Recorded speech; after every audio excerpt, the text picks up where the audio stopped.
Hello, I'm Prashant Kothari, President of SkillBench and founder of Internal Audit Today talk show. I'm excited to host episode 7 of the Internal Audit Today, a talk show to benefit the internal audit fraternity and beyond. Every month, I talk with an internal audit or other business leader to learn their experience and perspective about the internal audit profession. Today, I am honored to talk to Linda Milburn-Pyle, Chief Audit Executive at Molson Coors. In her prior roles, she has been a former partner with Deloitte & Touche and has held CAE and Chief Risk Officer position at a Fortune 500 company. Linda is a frequent speaker at technology events as well as compliance and internal audit conferences. She has also published articles and constantly works to educate boards as well as the C-suite executives about the value proposition of internal audit through risk management-based governance. Linda is passionate about people development and is committed to helping internal audit practitioners to achieve their goals. Linda, welcome. Thank you, Prashant. Good to be here. I appreciate your time in advance. I have many questions for you, Linda, and I'm looking forward to learning your perspective on many topics. My first question is around branding. In some cases, internal audit function still operates with old processes and is perceived as traditional.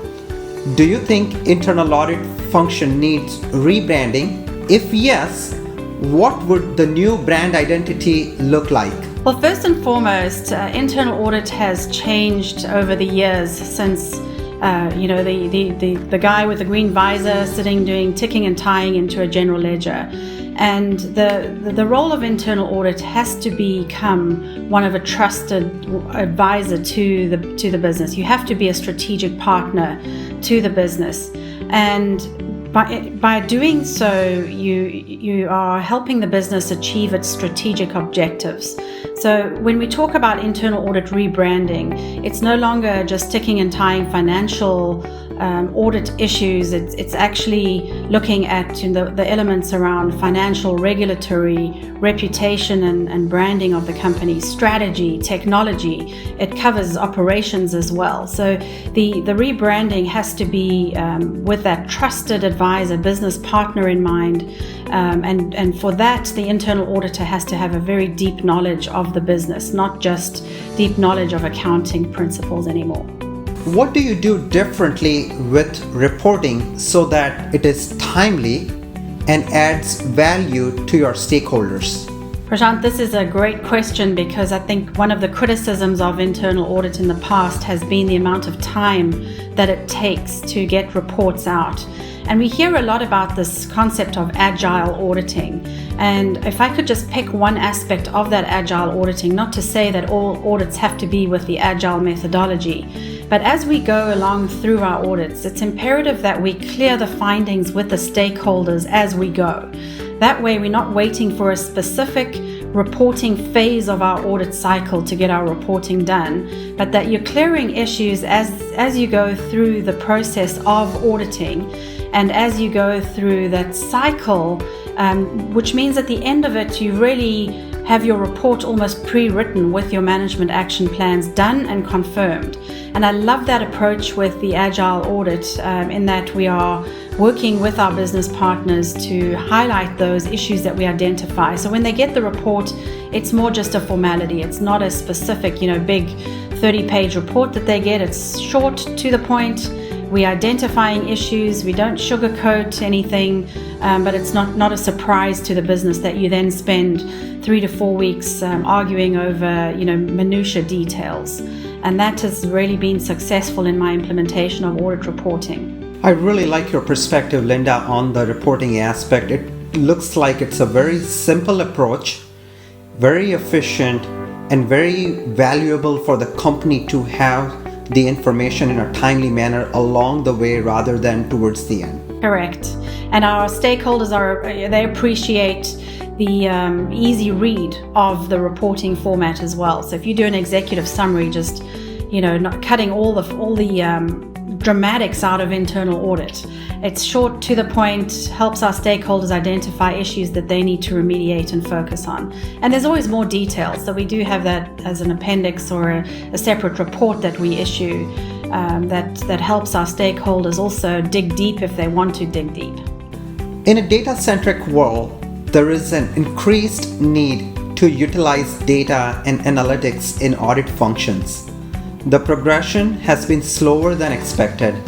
How do you foresee the path for analytics and automation in the audit world going forward with the COVID impact? It's a really important topic and under the umbrella of audit innovation. And the mistakes that I see being made have really lent itself towards that skill set that is so unique to internal audit, where you're looking for somebody who has good business knowledge, somebody who has good accounting knowledge, somebody who now can code and speak this different language. In fact, I met with the UNC professor 2 weeks ago, and he said they now ask students about different languages that they speak, and they include the different data analytics languages that these students are starting to learn to speak, if you will. So that skill set is so difficult to find and to harbor and foster in internal audit that the success of data analytics has to be, again, I'm going to keep coming back to this concept of partnering with the business. And I would guarantee that most progressive companies now have a separate data analytics group doing analytics types of procedures and partnering with that group so that you can obtain the skill sets that can be used within your own group has been an important way to foster and nurture that skill set that's been missing from internal audit. So, the hesitation in implementing something new and innovative around data analytics has also been a problem with helping the business understand in what you can help them achieve. And if you always look at the business with that strategic lens in mind and do things that help the business achieve their strategic goals, for example, during the pandemic, helping business cut costs through a cost reduction strategy by doing analytics in, for example, and this is just as examples in expenses, can help you build up your trust within the business. Also by using the analytics skills that may be in a data analytics group. So you're partnering on two sides there, not just trying to keep it all within itself. And the second point I want to make is also this concept of analytics has to lead itself towards innovation. So how can we be innovative in our audits by using analytics while we are executing routine tasks? Thereby getting this concept of continuous monitoring through the business processes that we are auditing, rather than selecting a sample of 25 and testing a control.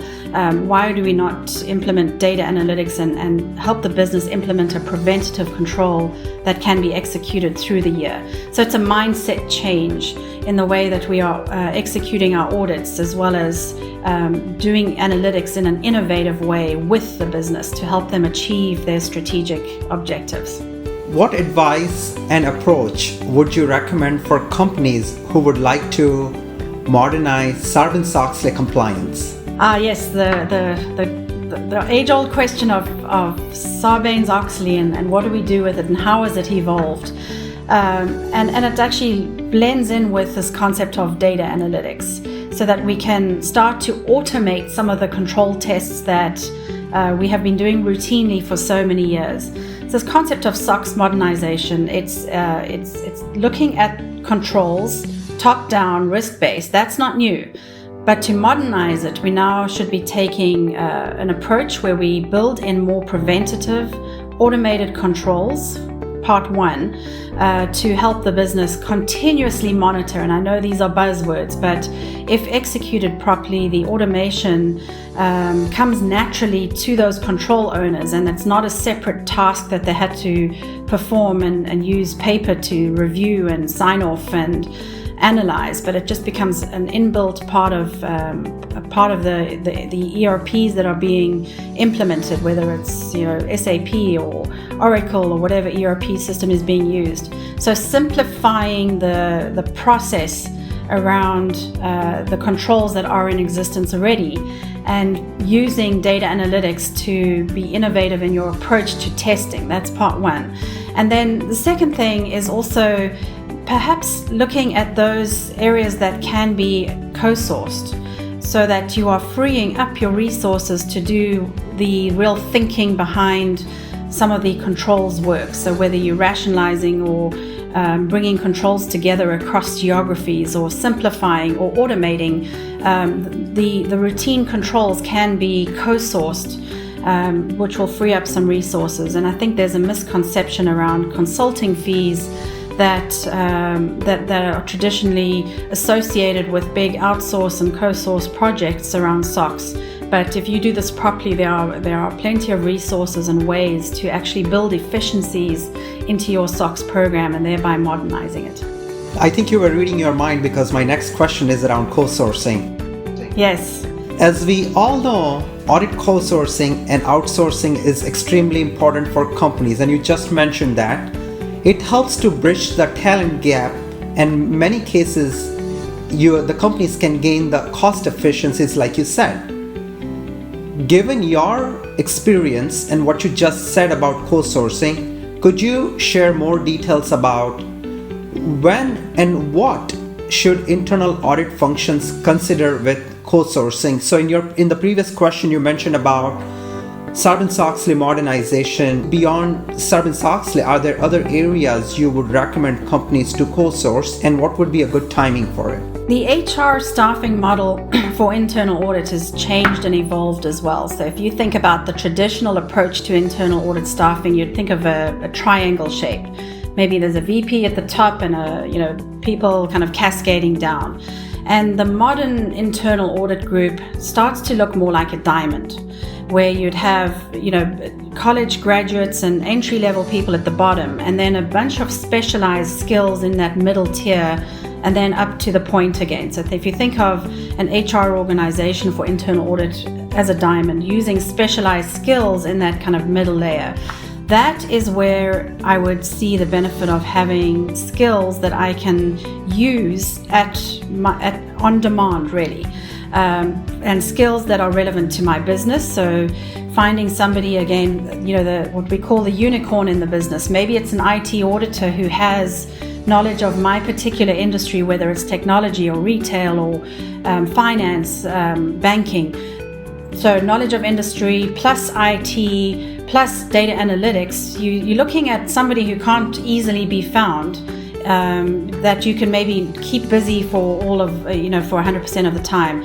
So co-sourcing is really effective if you've done your risk assessment and your planning, and you've come up with a specialized audit. And everybody just thinks of cyber, but there are other areas where perhaps media audits, for example. That's a specialized skill set that we can easily co-source. And the final message on this is you can't just bounce your audits over the wall and expect your co-sourcing partner to do those audits without you managing and engaging along the process as well. So it's a two-way street with co-sourcing. But there's definitely benefits in using those specialized skills in really any area that you come up with through your process of risk assessment. I know you believe in using risk management as a proactive tool for value creation and business growth. Could you please share more details on this topic? Yes, a topic that I'm very passionate about is enterprise risk management, and there is some blurring of the lines, certainly in non-financial services, to having internal audit oversee the enterprise risk function, or to work very closely with the enterprise risk management group. And again, this has to be tied to strategy. So if you do your risk management correctly, we speak about this concept of dynamic risk assessment, and really if you dig deep into what that means, it's the number of times that a risk could potentially affect a business, again in those areas of financial, operational, strategic, or reputational, or technology. And if we tie the risks that we are working with, whether it's through enterprise risk or through the risk behavior of monitoring through internal audit, we should be able to focus on those areas that are of strategic importance to the business.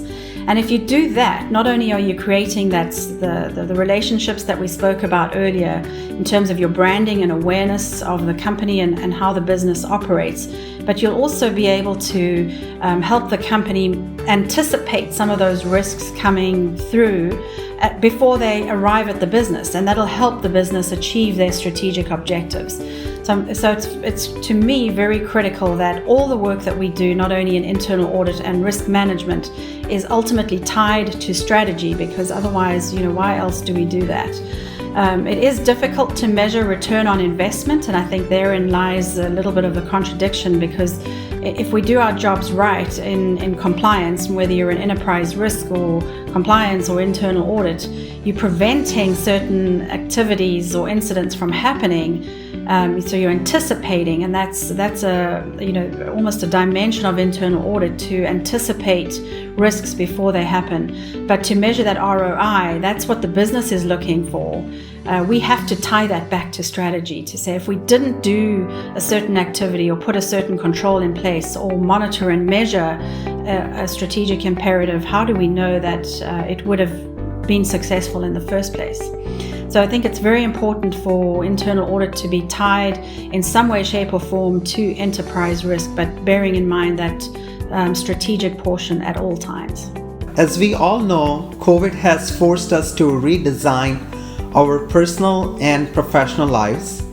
What change have you seen in board and audit committee's expectation from the internal audit function since COVID? The board has pivoted to have far more integrated discussions with the business. In other words, less of an agenda style board meeting and really being selective about topics that are relevant to the company.